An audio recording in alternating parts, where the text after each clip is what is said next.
Hello, welcome to Raymond Castile's Basement of Horror. I have the white gloves again. I haven't had these for a long time. These used to be kind of a trademark. In fact, over time some friends kind of parodied me and used the white gloves to imitate me. But I haven't worn them in a long time. But I'm wearing them today for a couple of reasons. We've got a pretty valuable toy here and kind of delicate. And also in the process of trying to straighten up and get ready, I noticed I had covered my hands in dust. So I did not want to carry that dust over to this toy. So the quickest thing to do is just to put the gloves on. That solved the problem. Well, this is what we're going to talk about today. The Marx battery-operated Frankenstein. The Marx Frankenstein robot. And last season, I went over some staples of 60s monster toy collecting, and they were all affordable or semi-affordable, like the glasses and the Sokies and the buttons and so on. And this is another staple of 60s monster toy collecting, but this is not affordable. This is on a different economic level.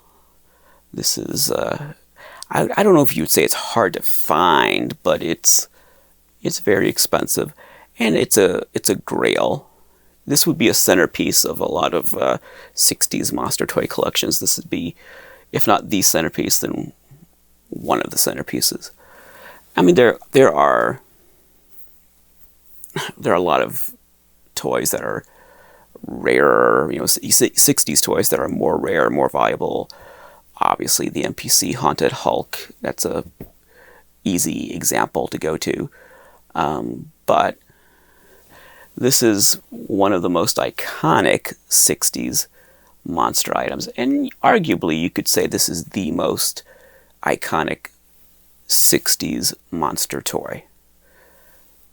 I'm not sure really what you would put ahead of this in terms of being the most iconic, the toy that really symbolizes all of 60s monster merchandise. Well, perhaps we have it right here.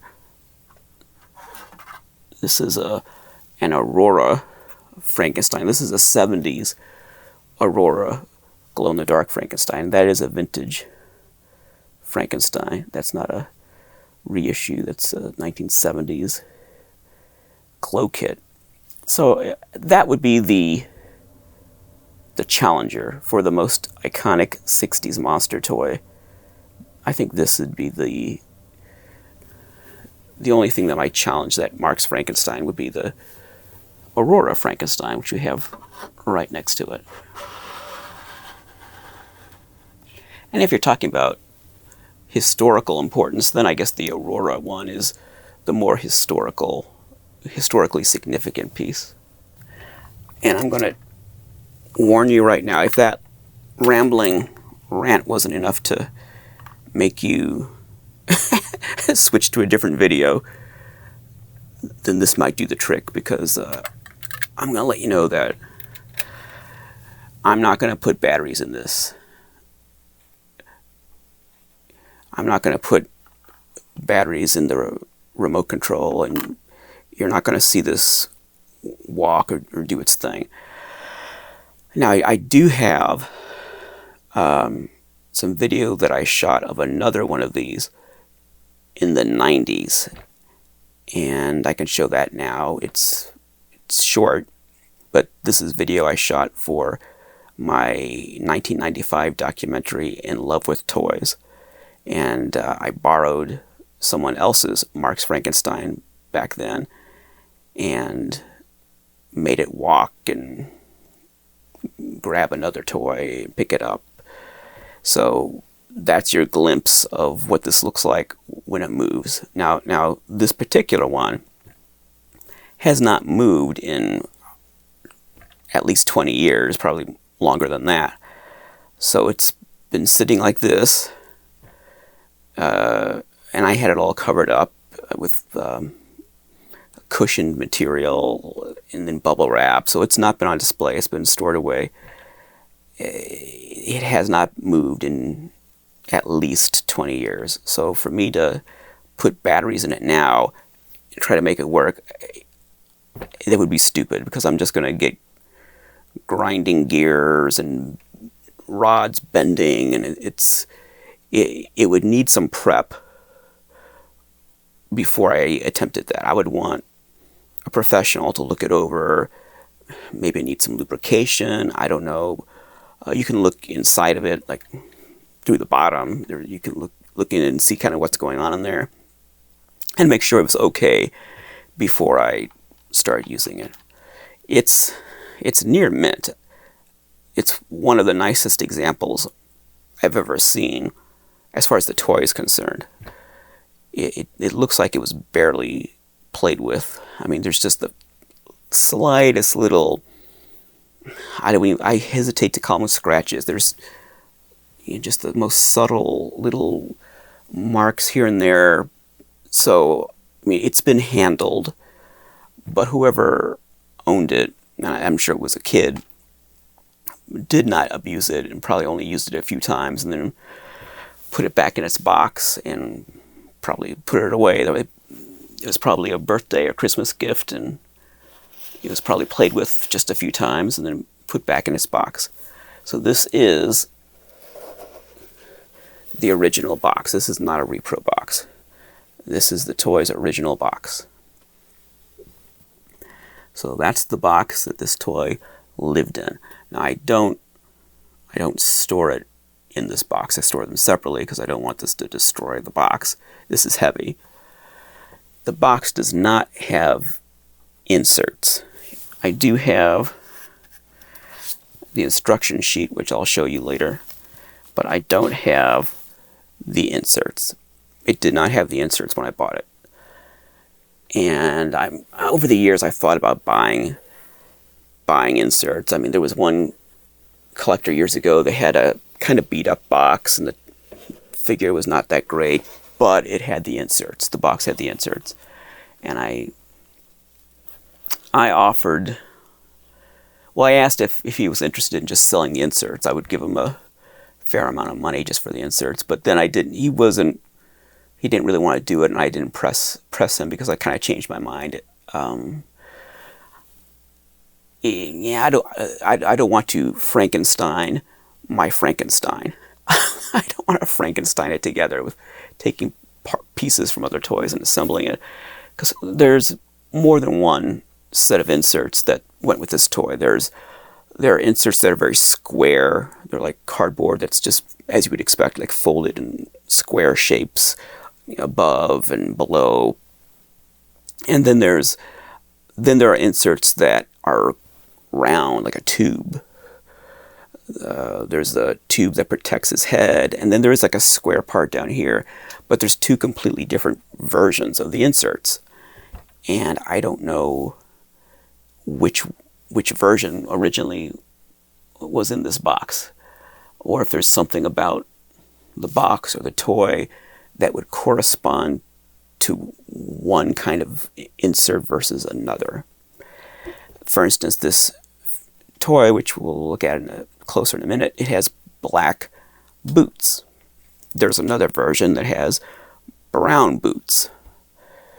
Maybe the brown boot version has a certain kind of insert and the black boot version has a different kind. I don't know. So I'll just be happy with what I've got. I'm not going to try to get some other toys inserts. Just at least that's my thinking these days, is that I don't want to do that. But this is the original box that this toy came with. Now I think most people watching the show are familiar with this. They've heard of it or they've seen pictures of it. I went online. I'm always bad at trying to give a price, because I'm out of touch with what things are selling for. Because I really don't buy a lot of stuff anymore. old or new. But I did go online and looked at prices on him, like completed auctions and asking prices. And it looks like a loose one is selling between $1,000 and $2,000, depending on condition. The better condition, the more it's going to get up into the 2,000 range. And the box, sometimes the box doesn't add as much as you might think to the price, because a lot of times the box is really beat up. And when it's really beat up, that doesn't really enhance the price very much. But if it's in a decent box, then it's like, I don't know, if it's kind of a beat up box and a kind of an average robot, it might only be $1,500. But if you got a really nice robot and a nice box, then it's more like $2,000 or $3,000. So that seems to be the range. So I wouldn't even hazard to guess what these would go for. I don't know. Prices go up and down, and depends what time of year it is. This isn't really the best time of year to sell something like this, and this isn't the best economy to sell something like this. And there was a time when they were selling for more money. And I suspect if the economy turns around and gets better, prices will probably go up on these. And this is the kind of thing where it's kind of evergreen in that some toys you really had to be there. If you didn't grow up during that era, then you don't really care about it. So when people who lived during that era die, then there's probably not much of an audience for that toy. But then there's some things I think kind of transcend that. Monsters in general transcend that. There's a lot of young people, young collectors, who are very much into vintage monster toys. So I think monsters, there's a culture, a lifestyle that transcends generations. I know I've met many millennials and Gen Z collectors who are really into classic monsters and buy vintage monster merchandise. So I think there's something about the horror community, and it's kind of a lifestyle. It's sort of a way of life. It's not just something you collect. And I think that I think younger people are still going to buy some of this vintage stuff, which is not necessarily the case with like G.I. Joe or Masters of the Universe or whatever. But I think horror and monsters are more universal, and they tend to transcend generations. And also, horror or not, this toy is kind of a celebrity in the collecting world. People who don't necessarily collect monsters have heard of this and seen pictures of it, and they know this is a really cool toy, and it might be something that they would want, even if they weren't necessarily monster collectors. For one thing, robot collectors. This is some crossovers. Robot collectors would buy this. Anytime you have crossover from like multiple collecting genres, anytime a toy would appeal to multiple collecting genres, that increases interest in it. Well, let's set him over here. We had a previous episode in which I talked about the Marx solid plastic figurines, the teal and orange non-posable figurines. And I talked a bit about the history of Marx in that episode, but just to recap, Louis Marx and Company was founded in 1919 by two brothers, Louis and David Marx, in New York. And over time, Marx became the biggest toy company in the world. They made all kinds of mechanical toys, figurines, action figures, all kinds of stuff, a wide variety of toys. These robots, though, and Marx made a whole lot of different kinds of robots, sci-fi type robots, animal robots, novelty characters, all kinds of stuff. But Marx didn't necessarily manufacture the robots themselves. Marx contracted with other companies in Japan to make these mechanical things. And this particular robot, and probably, I'm not an expert on Marx, so I don't know if all of their mechanical robots were made by the same company, but this one was made by Yonezawa. Yonezawa Toys in Japan. And I don't know if Yonezawa made all the Marx robots, but they made this one. And Yonezawa has its own long history. Yonezawa was founded in the 1950s in Tokyo, and they made thousands of mechanical toys, much like that. Yonezawa was bought out by Sega, and it merged with Sega in 1991. But Louis Marx contracted with Yonezawa to make robots like this, and the precursor of this toy was a robot called Mr. Mercury. Mr. Mercury was made in 1961. They made different versions of Mr. Mercury in different colors. The design changed over time. But the basic body style for Mr. Mercury was pretty much what you're looking at here. They retooled it and changed obviously the head and the hands and the lithography, and turned the robot, Mr. Mercury, into this Frankenstein monster. But he is basically a Frankenstein version of Mr. Mercury. And I think Mr. Mercury had all the same functions that this Frankenstein has. This Frankenstein walks forward, he raises his arms, he grabs objects and lifts them up, and he bends over. And that bending action is a problem. If anything's going to break on this toy, it's going to be the bending action. There's one fragile rod, I think it bends, it gets bent inside of here, and that's what ruins the bending action. But it's easily fixed from what I understand. You don't have to take the toy apart. You can go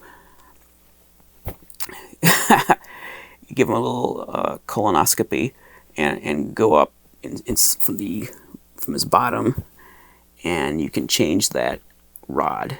It's not something just the average person should try to do. It's something that you should get a professional to do it. Someone who's experienced working with robots. But it's not major surgery where you have to take the whole thing apart. But if anything's broken on these toys, it's that rod. That's the most common problem. Now, when I bought him, he was fully functional.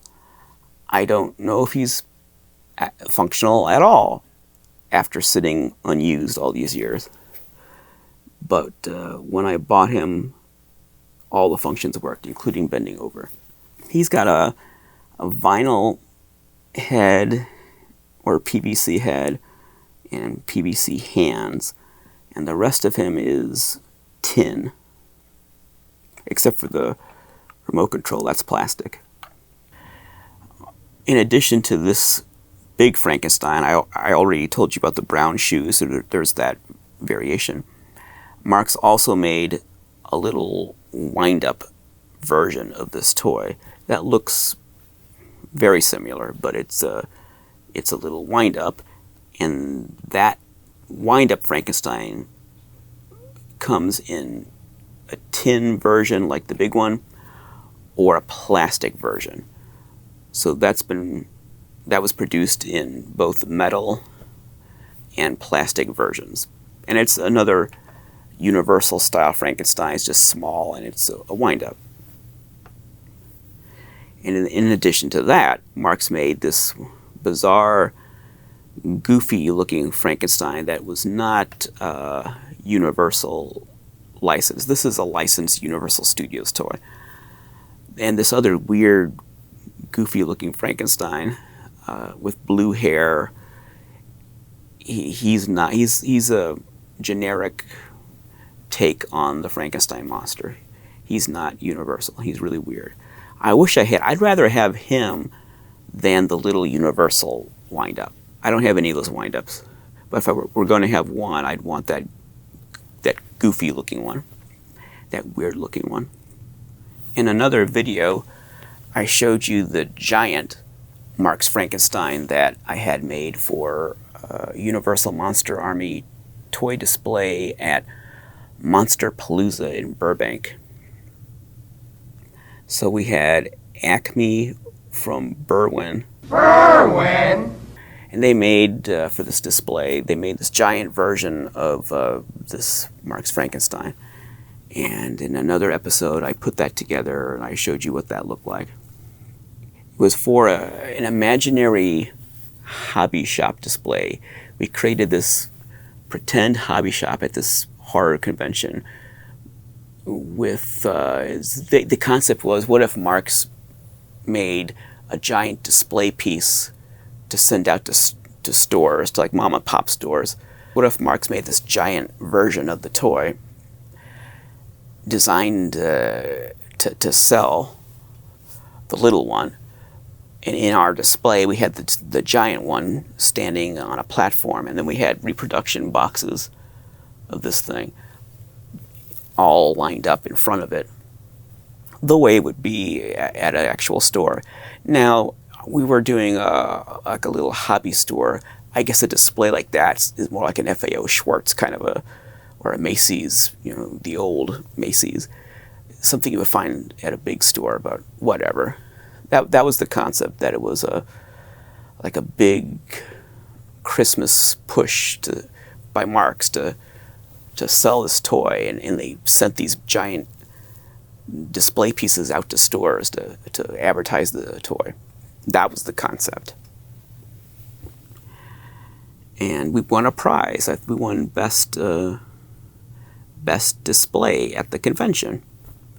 So it was a good time, and I think we did a good job, and Acme did a good job with creating that.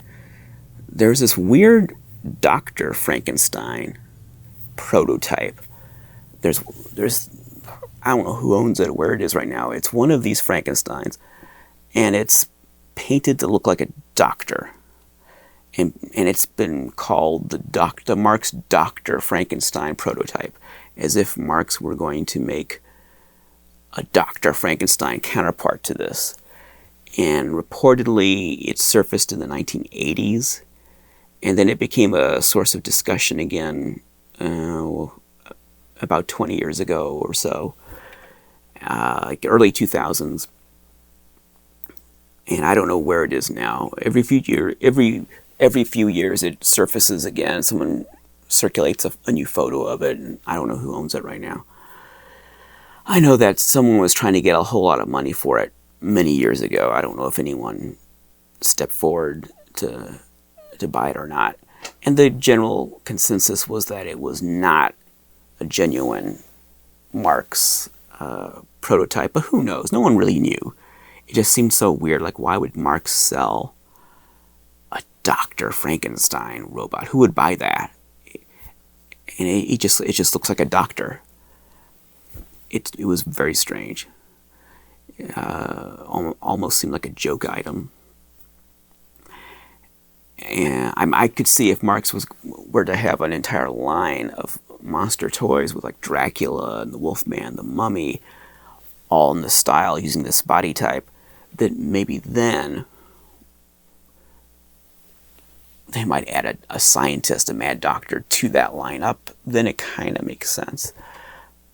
But just on its own, who would buy a doctor styled like this? That's just crazy.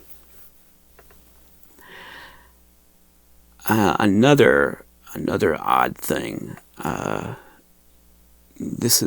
was reported by a collector named Bob Morris, who's very well known in the collecting hobby, in the collecting world. He's a monster collector. And he was a very early adopter of monster toy collecting. He's one of the OG monster collectors. And he said that he saw a plastic version of this in the 1980s. He saw this toy, but in plastic instead of metal, in the 1980s. And his report is the only one I know of that has surfaced. That's the only evidence that such a thing exists, that he said he saw it. So who knows? Maybe there is a plastic version of this out there somewhere. That would be interesting. After about 2 hours of rambling about all kinds of stuff, maybe it's time to actually talk about this toy. Let's give you a better look at this. So there is the Marx battery-operated Frankenstein.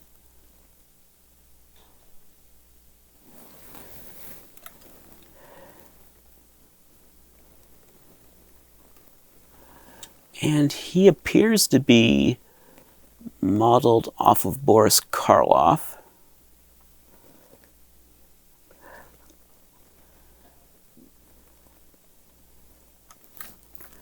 But there's a Glenn Strange connection to this, which I'll get into in a minute.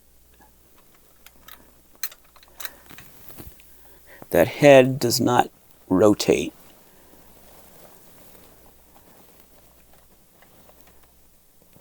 It looks like it would, but it doesn't. You can see the lithography. It's very Aurora-like. Look at that rope. The Frankenstein monster never wore a rope belt in any movie. That is something from the Aurora kit.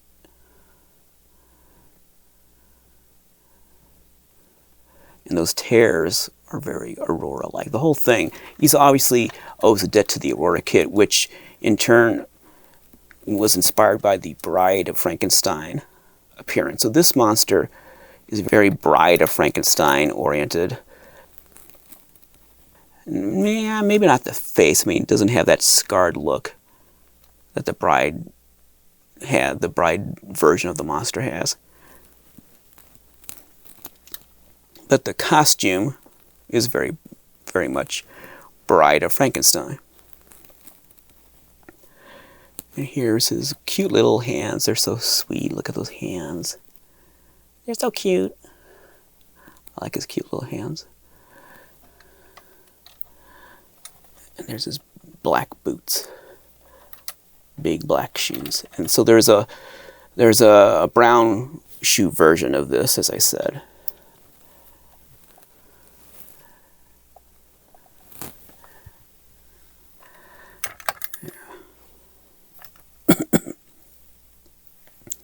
Let's turn him around.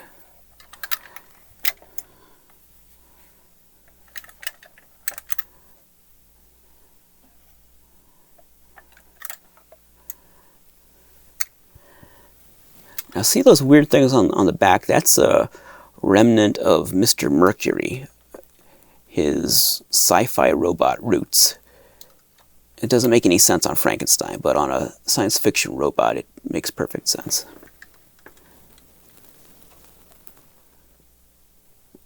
I'm going to take a look at, obviously it's the Marx logo, but I'm going to take a closer look at what that says. Can we see inside of them? Yeah, a little bit.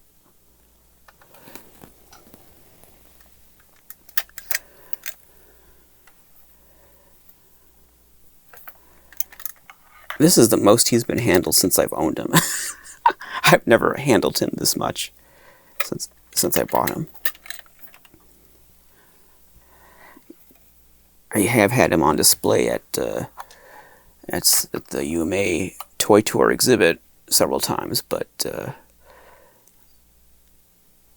I would just take him out of his bubble wrap and stuff and just put him on a shelf and leave him there all weekend.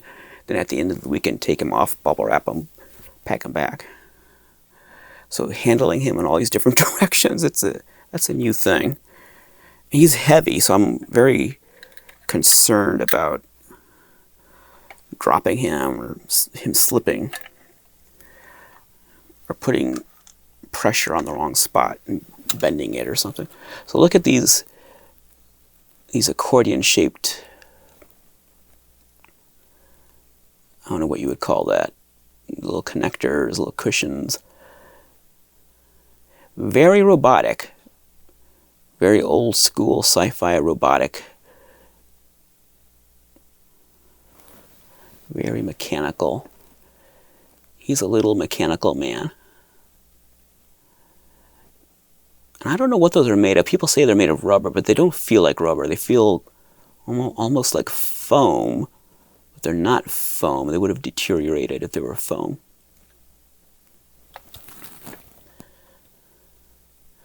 And you can see how he would be able to grip something with the shape of those hands.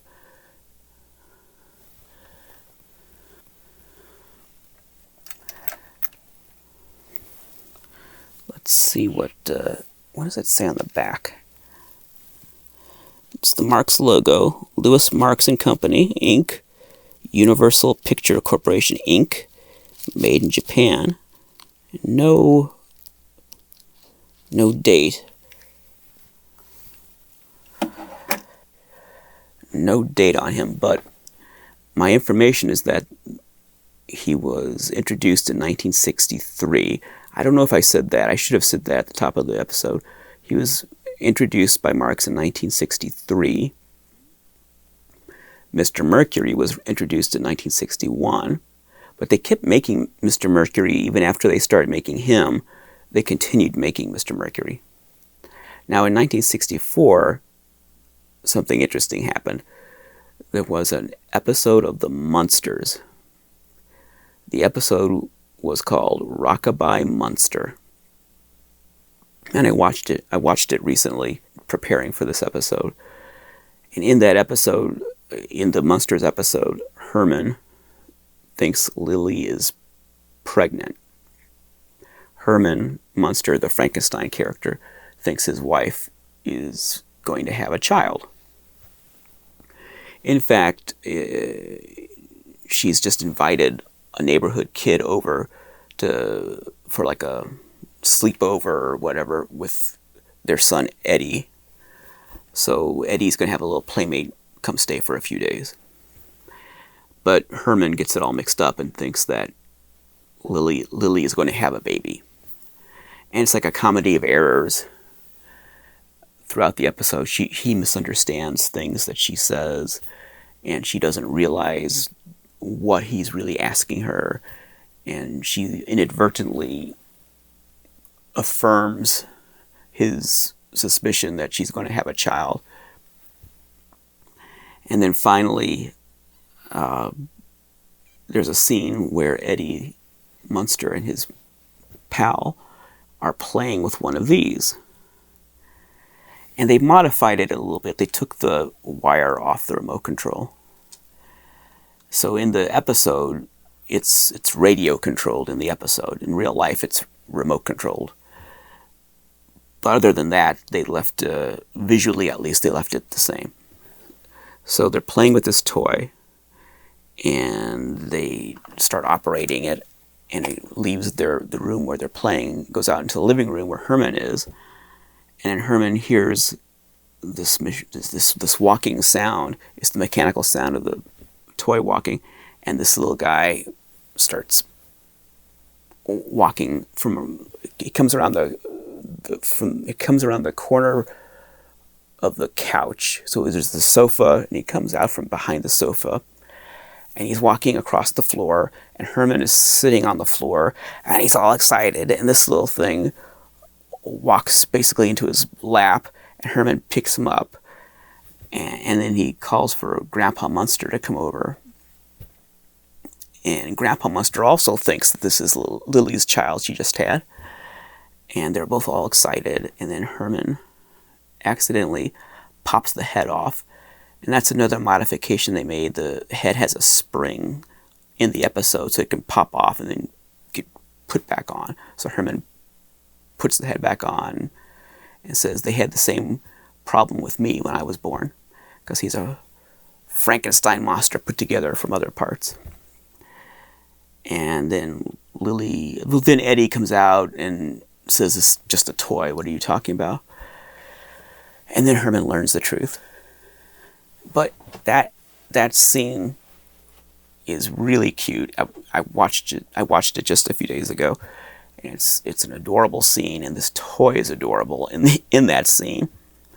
And I can imagine kids at the time, if they were really into the Munsters, seeing that scene, they would want, if they made the connection that this was the toy in that episode, I would think they would demand that their parents buy them this toy. This was before my time, so I was not born when this toy was in stores. I was not born when that episode of the Munsters was new. I did see it in syndication later, and I didn't know as a child watching it that this was a real toy. I just assumed they made it for the episode. It was a prop that they made for the episode. I didn't know until years later that there was actually, that it was a real toy. If I had known that as a kid, I probably would have wanted one of these. I don't think my parents would have known how to get one back then. But if they could have gotten one, I'm sure it would have been a whole heck of a lot cheaper than it is today.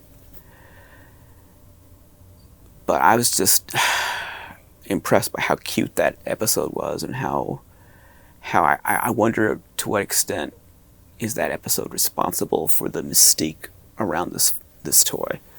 Would this toy be as popular without that episode? How big a deal is that episode in terms of the legend of this toy? I don't know. But it certainly doesn't hurt that it has such a prominent role in an episode of The Munsters, and it's handled almost like a character.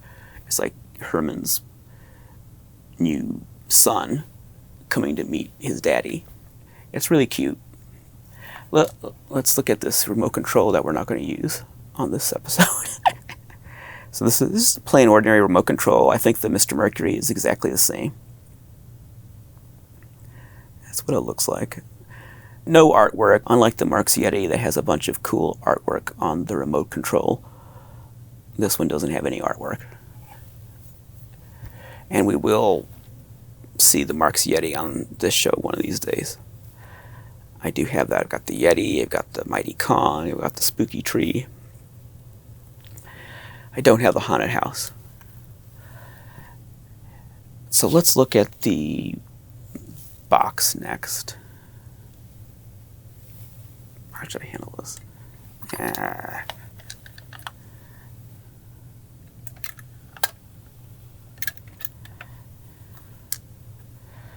And yeah, maybe I'm too fussy with how I handle these things, but particularly with this, it's so fragile, and it's so heavy and bulky, and there's just so many things that could go wrong.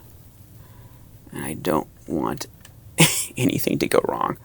I want him to be, he's in really nice shape. I want him to stay. I've taken good care of him all these years, and I'm going to continue taking good care of him. So let's look at this box.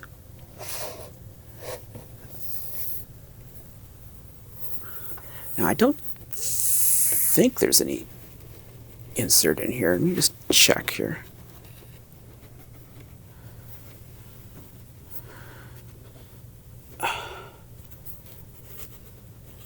Maybe I shouldn't.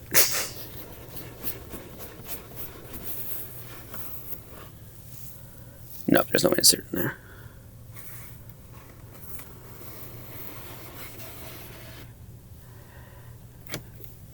Okay.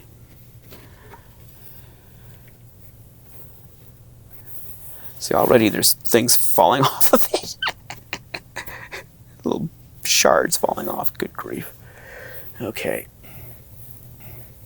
Here we go. Here's the beautiful box. for the Marx battery-operated Frankenstein. And I said there was a Glenn Strange connection. And there is. Obviously, that the Frankenstein that's in the artwork is Glenn Strange. That's not Boris Karloff. That's Glenn Strange. And you know, when I think of the toy, I always think of it as a Glenn Strange Frankenstein toy, even though it's not. It's Karloff. But it's because of the box artwork that I think of it as a Glenn Strange toy until I actually look at it, and then I think, oh yeah, that's actually a Karloff toy. But this box art is incredible. This is just beautiful, beautiful. Look at that. That's got to be some of the best monster toy artwork ever. That's the top.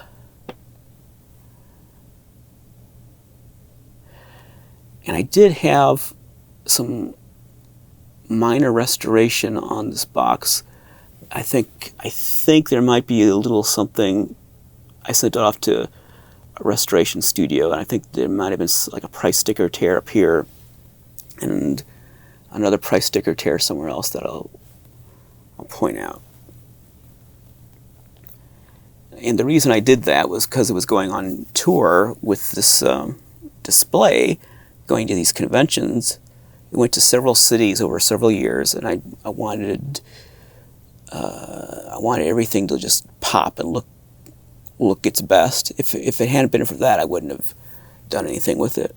But I was thinking just aesthetically of the presentation in this display. So that's why I took a few robot boxes and sent them to the studio and just had them touch up a few things.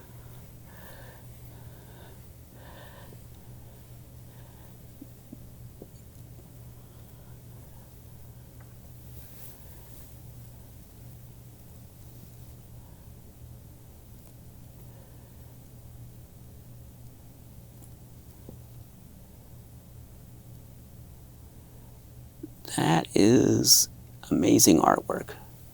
So atmospheric. I don't know what would compare. I guess maybe the Aurora model kit art. Really, I think it's the only thing that I would put in the same class. I really, really, really love this artwork. Now the ends are kind of yellowed for some reason. I don't know if they were originally like that. See how you can tell right there. See how it has a kind of a yellowing? I don't know why. I didn't do anything. Like when I sent it off, I didn't have them try to change that. That's just the way it is. So I don't know if it's somehow faded or if it was always like that. If it came from the company like that, from the factory, I don't know.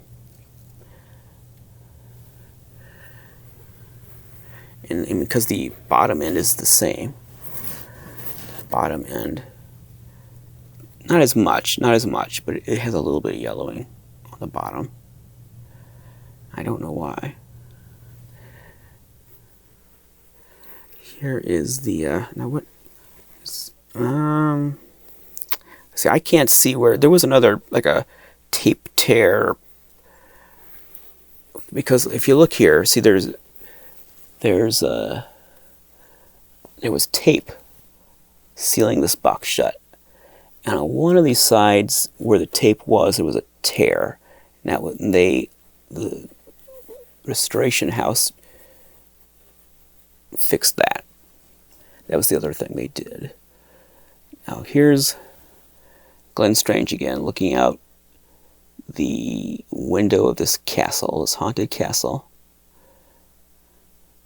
He's wondering, when will my prince come and save me from this tower? If you haven't read Mary Shelley's Frankenstein, that's the plot. The monster is in this tower. He's stuck up there. And he's wondering, when is this prince going to come and rescue me? Rescue me from this tower. That's the story of Frankenstein.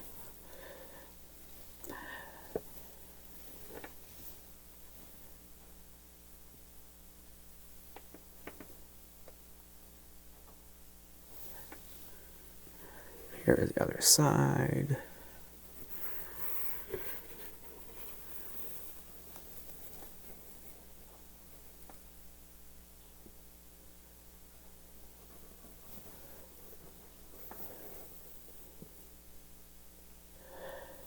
And you can see there's a tear there.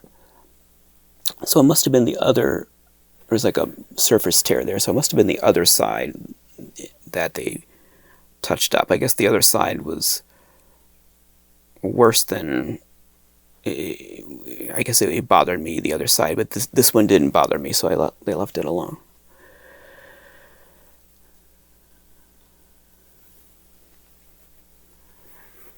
So what does he say here? Universal Pictures presents battery-operated remote control Frankenstein.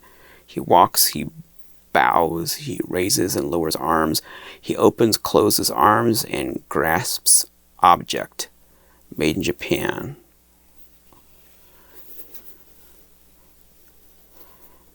On the bottom, same kind of stuff, but it says batteries not included. Same functions. One of the many Marx toys. Do you have all of them?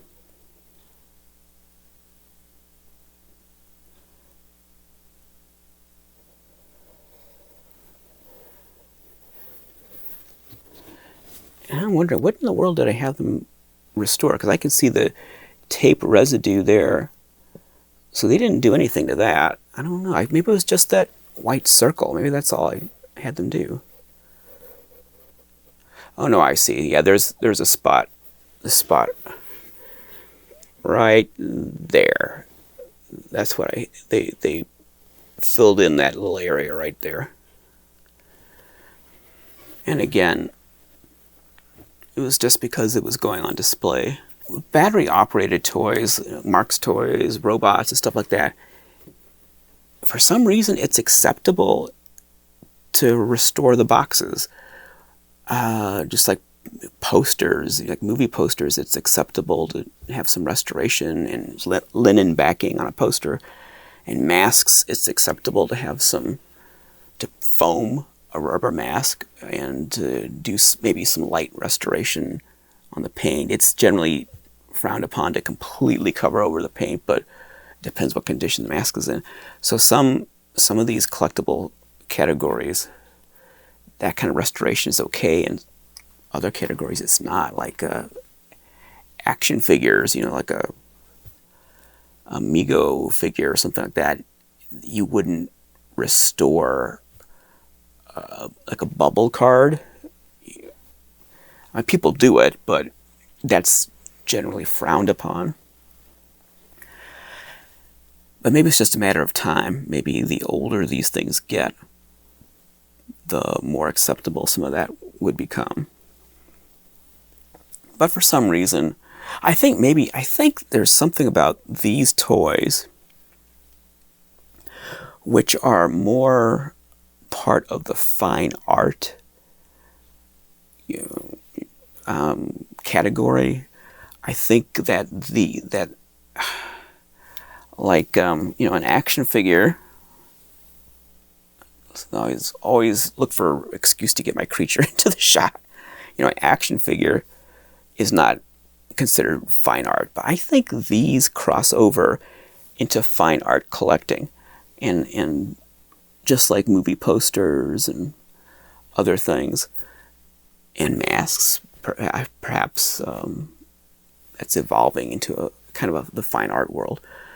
I think, just different kinds of collectibles seem to have like a crossover, have one foot in the fine art collecting community, and that's where things like restoration become acceptable. And this is just, like I said, it's just very, very light restoration, just a few spots here and there, because it was going on display, and little pieces of it are coming off. Little pieces of the surface are chipping off. That's why I hate to to handle these things. Every time you handle any of this stuff, it seems like it just degrades it a little bit, and a little bit, and a little bit, every time you touch it. Well, what else can I say about these? I mean, I hope I'm going to edit out some of my rambling in this episode, because I really rambled a lot, went off on tangents, and I don't know. What else can I say? We can look at that snippet of this guy, or one of these, moving again. Let's just see him moving. There he is. He's moving. That's what he looks like when he's moving. So you can't say that you didn't see him move, because you just did. You just did. And you can go on, you can search YouTube and find videos of these things in action. But this one, you can see what kind of condition he's in. He's almost unused. He's so minty fresh. That's why I don't want to do anything with him. Just he's now a museum piece, as Johnny Shedrick would say. He's now for museum purposes. So he's not going to be used anymore. He's not going to be played with or operated. But that's a problem with battery operated toys. If you don't operate them periodically, they freeze up. And I don't know why that is. I think there's grease or something that dries up inside of them. There's lubricant that dries up or gums up. And I think that's why they freeze up. Because as you saw when we did those walking Halloween figures with the ones that were supposed to ring a bell, they didn't work. We just had got one walked a couple steps and stopped, and the other two didn't walk at all, and they just got grinding sounds. That's because they had been sitting in my closet for 30 plus years. And this has been sitting there for 20 plus years. So that's why I don't want to put batteries in him and operate him. He's retired. He is in retirement. He's enjoying his rest. He's had a good long life. Now he's made it this far. I'm not going to be the one responsible for messing him up. He's survived all these years with his original box. Oh, and I didn't show you the instruction sheet. That's one last thing. And then we'll wrap it up. Let's see here.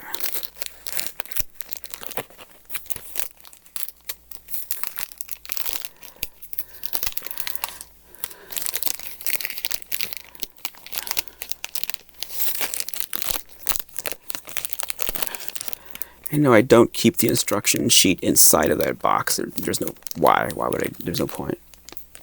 It would just get knocked around and bent. Okay.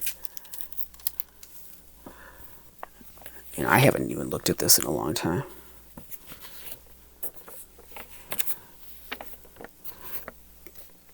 Oh, it's so cute. To all of Frankenstein's new friends, Frankenstein is a complicated but well-made toy.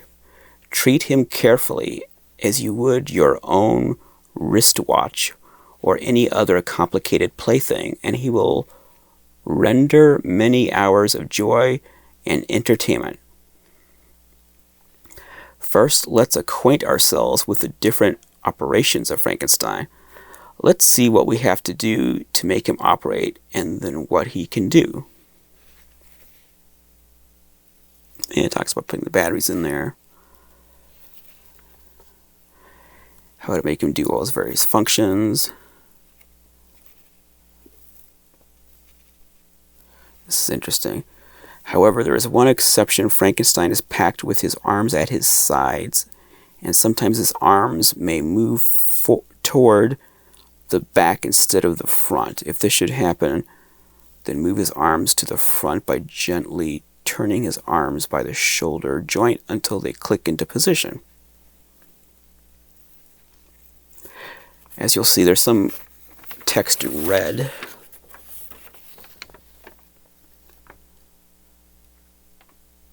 If you follow the simple instructions mentioned above, Frankenstein will never fail you. The important points to remember are the following. Never force any of the 4 actions with your hands, but only through the button contact. Never press more than 1 button at a time. Be certain the batteries are placed in the battery box properly. Printed in Japan. It's so personalized. Frankenstein will never fail you. To all of Frankenstein's new friends. It's so cute. Okay, so let's take a look here. There it is. To all of Frankenstein's new friends. Introducing your new Frankenstein toy. Showing the remote control. And I love these little illustrations. They're so cute. Look at that.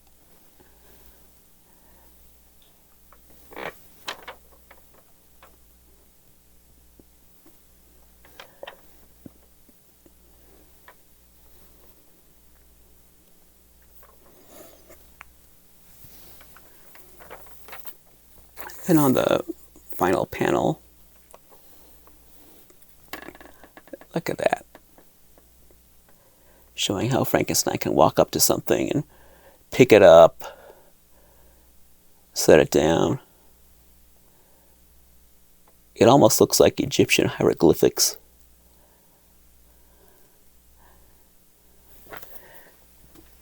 I can say that because I am a licensed, authorized Egyptian.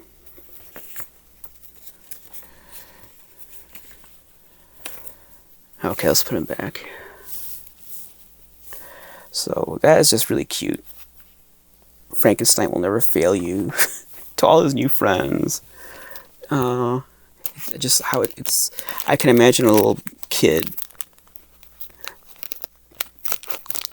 I can imagine a little kid getting this for a birthday or Christmas and reading those instructions or having his parents read them.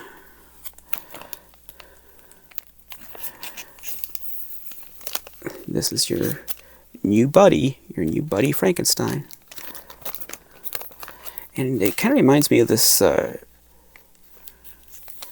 short film. Was it called Flip? Oh, you probably know the one I'm talking about. The Kirk Damaris, the author of Mail Order Mysteries. He made this short film about a kid sending in for a mail order of Frankenstein and imagining he was going to get this robotic buddy, and then it turns out to be like a balloon or something. Well, it strikes me that this is that robotic buddy for real. It's real. It's right here. It's a real robot Frankenstein buddy. And imagine if you were a little kid, how big this would seem to you. If you were a little guy, this would seem much bigger. I mean, you would feel like you were holding this big, and moving the arms and the head. Well, the head doesn't move, and this thing, this remote control would be like this. If a pair of little hands were trying to use that. And imagine how gigantic this box would seem to a little kid. It would just tower. It would seem like you could put a bed in there and live in it, turn it into an apartment.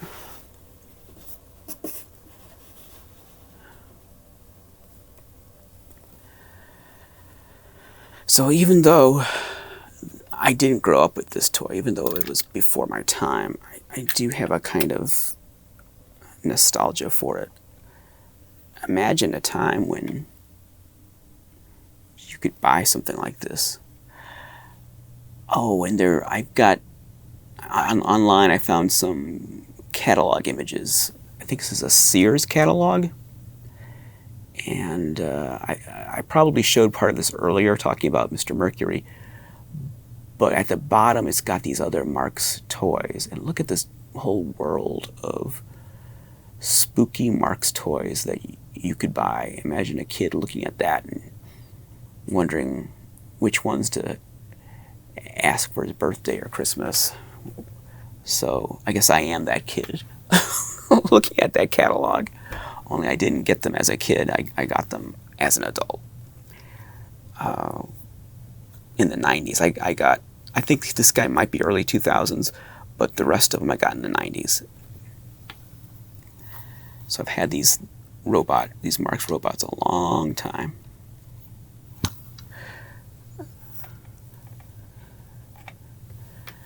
So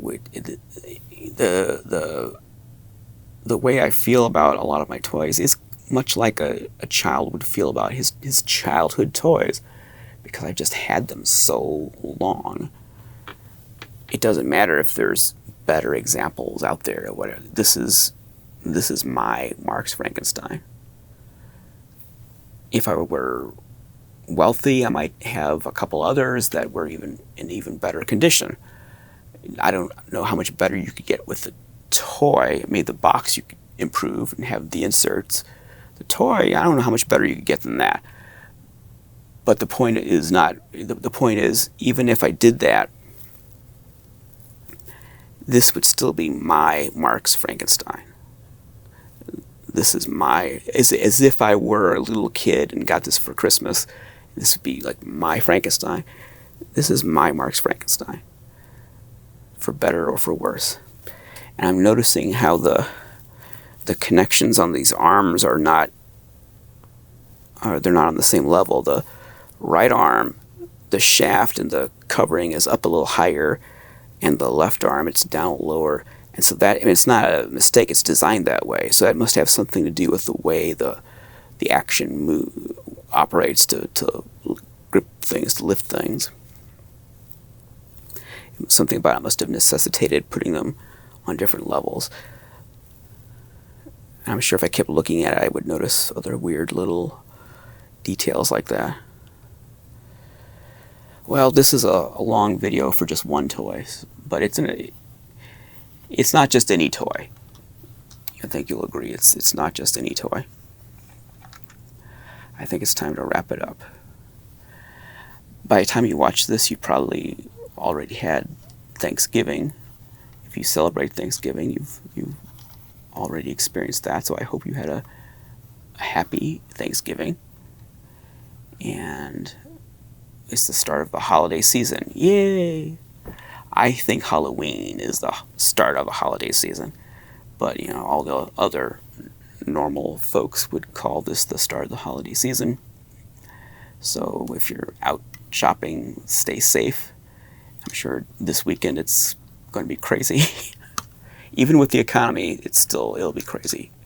So be careful out there. And I hope you have a happy holiday season, and I'll be back with more episodes of Basement of Horror. So, hey, you have something to look forward to, right? Great. I appreciate you being here. Thank you very much. And thank you for sticking it out, listening to me mumble on and on and on and on. I hope it was entertaining.